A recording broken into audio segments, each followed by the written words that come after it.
એને હાથે કરીને કાઢી નાખીએ. હાલો અંદર જવાનું આમ તો બહાર આવ્યો કંઈક છે અહીંયા જ આવું છે.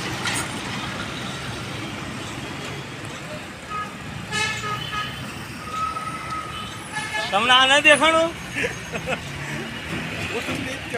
હા તાલુકા પંચાયત કચેરીની સામે હાઈવે નેશનલ રોડ છે. રોજનો આ પેચિંગનો પ્રશ્ન બન્યો છે કે રોજ પાણી ભરેલું રહે છે, ગંદકી થાય છે, આરોગ્યની સાથે છેડા થઈ રહ્યા છે. પ્રશાસન તંત્રને ખબર નથી પડતી કે સિહોર તાલુકા પંચાયત કચેરીના સામે જે રોજના હજારો માણસો ત્યાં આવે છે ત્યાં ખરાબ પરિસ્થિતિનો સામનો કરી રહ્યા છે. તો વહેલી તકે આનું નિરાકરણ લાવે અને સાફ સફાઈ કરે, આ પાણીનો નિકાલ કરે. સાહેબ આ બાંધકામની અંદર કાંઈ પડી નથી. જે પ્રજાનું થવું થાય એ લોકોને તો એમની ઓફિસ છે એટલે બરાબર છે. આવી માન્યતા છે. આ બાબત તમે રજૂઆત કરવાનો છો? હા ચોક્કસ.